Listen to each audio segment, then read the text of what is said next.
خوش آمدید ناظرین، آپ دیکھ رہے ہیں پروگرام ویژن اور میرے ساتھ ہے سید انتخاب علی رضا صاحب، سجادہ نشین بری امام کے۔ رضا صاحب، میں آپ سے سوال یہ کر رہا تھا، قرآن مجید فرقان حمید کے حوالے سے گفتگو ہو رہی تھی کہ اس کتاب کو اللہ نے سینے میں محفوظ کر دیا، اور اسے جتنی مرتبہ پڑھا جائے اس کی تاثیر ہی الگ ہوتی ہے۔ دنیا کی کوئی بھی کتاب آپ اٹھا کے دیکھ لیں، وہ اگر 2 دفعہ 3 دفعہ پڑھنے کے بعد بوریت ہو جائے گی۔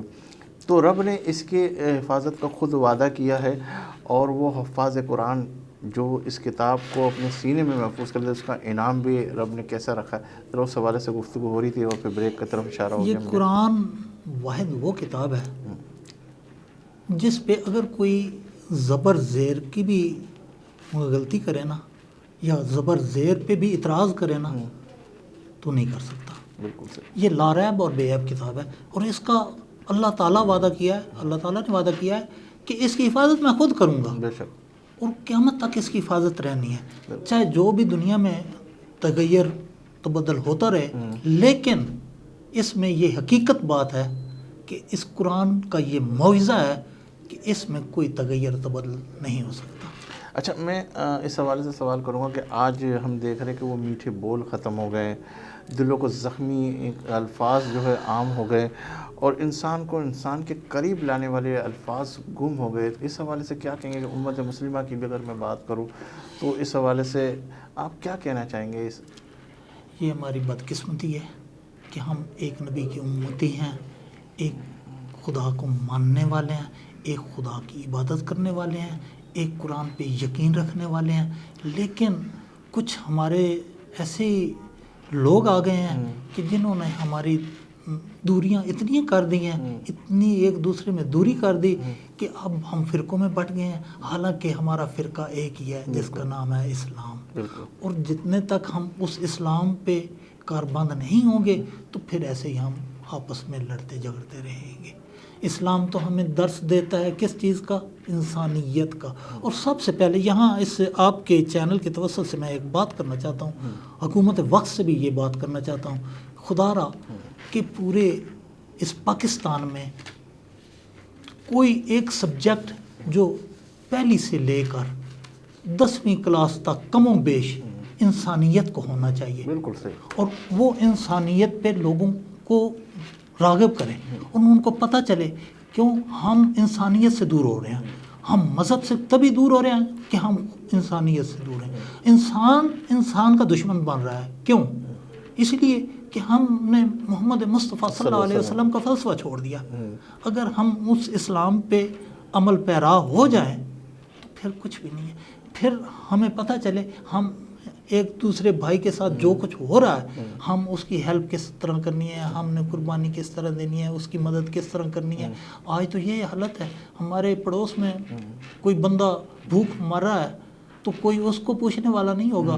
تو اگر عید قربانی کی آ گئی ہے تو 10 بکرے ذبح ہو رہے ہیں، لیکن اس بیچارہ وہ جو بھوکا بیٹھا ہے آپ کے پڑوس میں، اس کو کوئی پوچھنے والا نہیں ہے۔ اچھا، اسی حوالے سے میں کہوں گا کہ ماضی کی طرف دیکھیں تو آپ کی اسی بات کے اوپر میرے ذہن میں ایک سوال بالکل آ گیا کہ ماضی کی طرف دیکھیں تو لوگوں میں ایک محبت تھا، ایک پیار تھا، ایک پڑوسی اگر بیمار ہو جاتا تو اس حوالے سے لوگ اس کے لیے پریشان رہتے تھے۔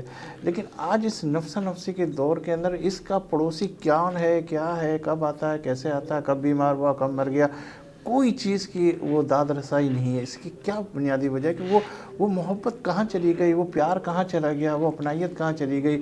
یہ کیا نفسا نفسی، جبکہ کہتے ہیں کہ دنیا بڑی ترقی کر رہی، کمپیوٹرائز دور آ گیا، لیکن اس حوالے سے سب پریشان ہیں۔ وہ نفسا نفسی کا دور جو ہے، وہ محبت والا دور آج پھر لوگ چاہتے ہیں کہ اسی طرح کا ہونا چاہیے۔ سلیم بھائی، بات یہ ہے کہ ہم نے فلسفہ محمد مصطفیٰ بھلا دیا۔ اگر ہم فلسفہ محمد مصطفیٰ صلی اللہ علیہ وسلم پر کامزن ہوتے تو آج یہ حالت نہ ہوتی۔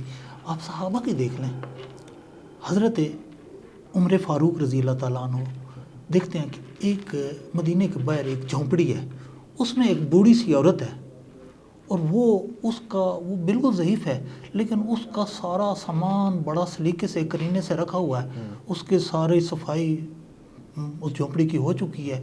وہ بڑے حیران ہوئے، اس بڑھی عورت کے پاس گئے کہ اماں یہ کون صفائی کرتا ہے تمہارا؟ انہوں نے کہا ایک بندہ خدا آتا ہے، وہ صفائی کر کے جاتا ہے اور یہ ساری چیزیں میری ہیں وہ ایک جگہ پر رکھ کے جاتا ہے.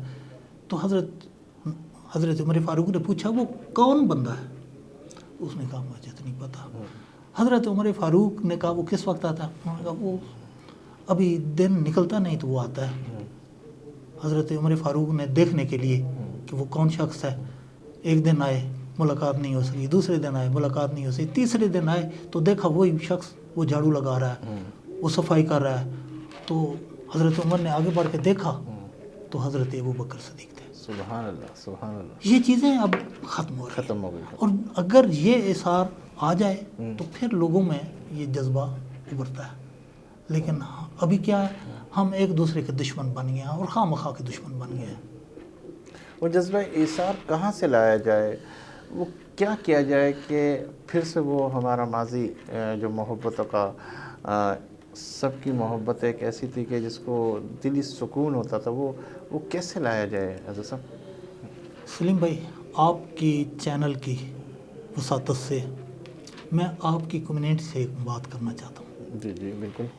کہ دنیا میں بہت سے ڈے منسوب ہیں، کوئی ویلنٹائن ڈے، کوئی ماں کے نام سے، کوئی باپ کے نام سے، کوئی.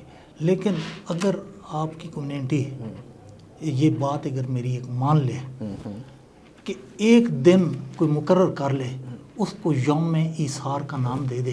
صحیح، بالکل. تو یوم ایثار کا نام اگر وہ دے گے تو وہ پوری دنیا میں یہ کام شروع ہو جائے گا. اس دن غریبوں کی مدد کی جائے، اس دن غریبوں کی داد رسی کی جائے.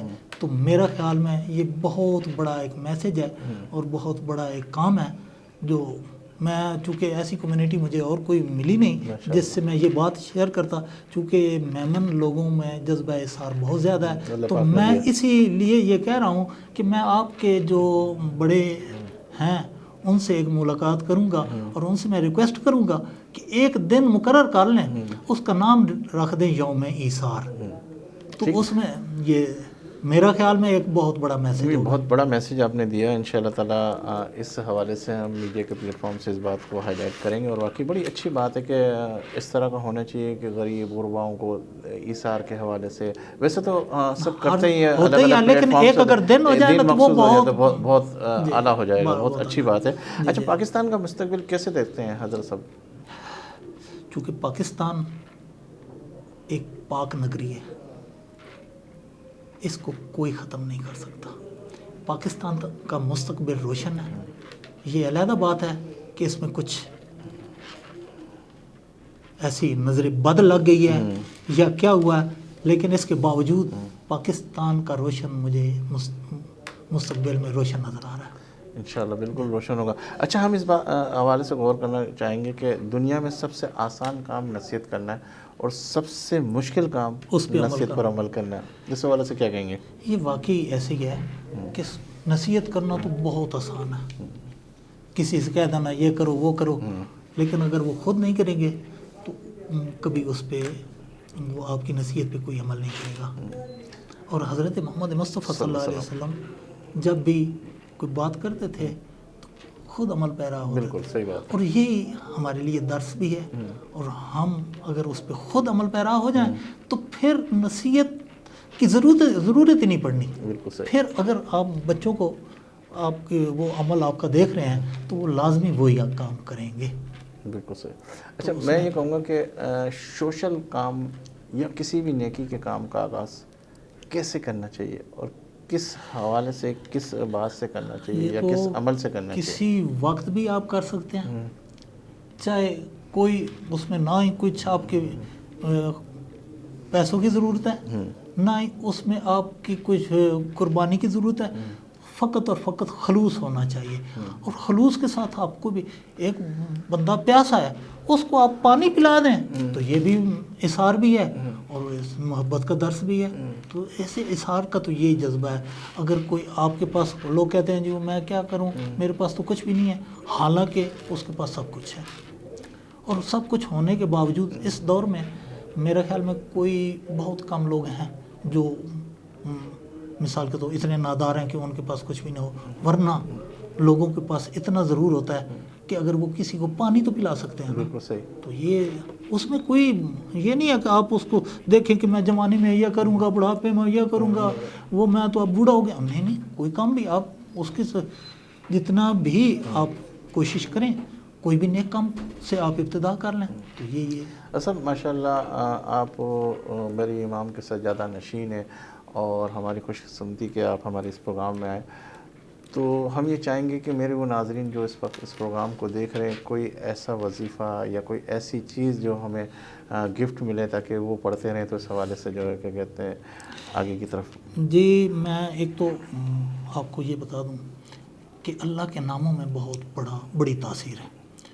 آپ جس چیز کے متعلق آپ کرنا چاہیں اسی کا نام دیکھ لیں، اچھا، اسی کے نام کا ورد شروع کر دیں. ایک تو یہ ہے. دوسرا جو میں آپ کو ایک گفٹ دینا چاہتا ہوں وہ یہ ہے کہ جو ہمارا اپنا عمل ہے وہ یہ ہے کہ اگر کوئی بندہ بیمار ہے نا، تو اس کی شفا کے لیے ایک عمل ایسا ہے کہ ایک کوڑا گھڑا لے لیں جس میں پہلے پانی نہ ڈالا ہو، مٹی کا. ٹھیک. وہ لے کے آپ سامنے رکھ لیں، اس کو آپ پانی سے بھر دیں. ٹھیک ہے. اور وہ سامنے رکھ کے اس پہ 41 مرتبہ سورہ الحمد کی تلاوت کریں. اور الحمد کی تلاوت کرنے کے بعد اول و آخر 11 مرتبہ درود شریف پڑھ کے سورہ فاتحہ پڑھ کے اس پہ آپ وہ پھونک دیں تو وہ مریض کو پانی وہی پلاتے رہیں. اچھا. اور میں دعوت کسی چیز پہ خدا کے علاوہ کوئی نہیں کر سکتا، لیکن اس کا رزلٹ جو ہے نا 99% ہم نے دیکھا ہے کہ بہت بیمار بھی لوگ ہیں نا تو وہ بھی شفا یاب ہوئے. ایک دفعہ پھر بتا دیجیے تاکہ میرے وہ ناظرین سن رہے ہیں، وہ دیکھ رہے ہوں، تو اس حوالے سے ذرا سا میسج اس طرف آ کے تاکہ میرے وہ لوگ جو اس پروگرام کو دیکھ رہے ہیں وہ استفادہ حاصل کر سکیں.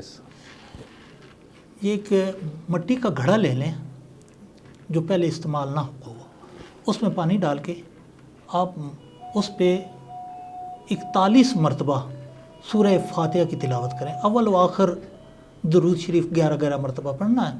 اور اس کے بعد وہ گھڑا جو ہے نا وہ مریض کو اس گھڑے کا پانی مریض کو پلاتے رہنا. وہ جب بالکل ختم ہونے لگے تو پھر اس میں زیادہ پانی ڈال دینا، پھر اس کو بھر دینا، اور اسی طرح اس کو بھرتے رہنا اور مریض کو وہ پلاتے رہیں، اور انشاءاللہ اللہ تعالیٰ اس کو شفا کاملہ دے گا. حضرت یہ 41 دن تک یہ عمل 41 دن تک. ٹھیک ہے.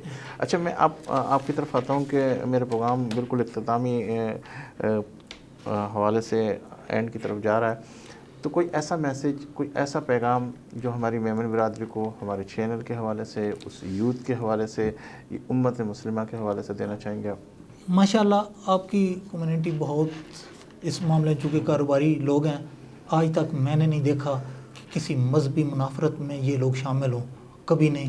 آپ کا ایک بندہ بھی میں نے نہیں دیکھا کہ مذہبی منافرت پھیلا رہا ہو. تو میں تو اپریشیٹ کرتا ہوں آپ کی قوم کو، کیونکہ آپ فقط اور فقط کاروبار اور لوگوں کے اثار میں آپ بہت آگے ہوتے ہیں. تو میں آپ کا مشکور ہوں کہ آپ نے مجھے یہاں پر بلوایا اور آپ نے یہاں مجھے کچھ وقت دیا. اور یوتھ کے حوالے سے کچھ کہنا چاہیں گے؟ آج کل جو ینگ جنریشن ہے ان کا پورا مستقبل جو ہے ہمارے پاکستان پہ فوکس ہے. میں ان سے یہ گزارش کرنا چاہتا ہوں کہ ہمارے نوجوان دین کی طرف راغب ہوں. یہ جو میڈیا ہے یا یہ جو اپنا یہ چینل وغیرہ یا موبائل کے اور ایسی جو بھی چیزیں ہیں جو سیٹلائٹ آ رہی ہیں ان کو کی طرف کم توجہ دیں اور دین کی طرف راغب زیادہ ہوں، تاکہ ہماری آنے والی نسلیں جو ہیں نا ان کو پتہ ہو کہ ہم کس نبی کی امتی ہیں. بہت شکریہ حضرت صاحب، ماشاءاللہ آپ سے گفتگو کر کے بڑی سحر انگیز گفتگو تھی آپ کی، اور میرے وہ ناظرین جو اس وقت اس پروگرام کو بھی دیکھیں گے ان سے بڑا سبق حاصل کریں گے اور بڑے فائدے اٹھائیں گے. ناظرین، اسی الفاظ کے ساتھ کہ کبھی نہ بھول سکوں گا سفر مدینے کا، کبھی نہ بھول سکوں گا سفر مدینے کا، سما ہے آج بھی پیش نظر مدینے کا، نگاہ میں شب و روز گنبد خضرا، زباں پہ ذکر ہے شام و سحر مدینے کا، اور تمام عمر کا حاصل کہوں تو اسے بجا، قیام اگرچہ رہا مختصر مدینے کا، عجب نہیں کہ بلا لے تجھے مجھے وہ پھر ایک بار ارادہ تو کر تو مدینے کا۔ انہی الفاظ کے ساتھ اجازت دیجیے اپنے میزبان سلیم ساتھیوں کو، جب بھی آپ کا ہاتھ دعاؤں کے لیے اٹھے تو اس خاکسار کو اور وطن عزیز کو اپنی دعاؤں میں ضرور شامل کیجیے گا۔ اللہ حافظ۔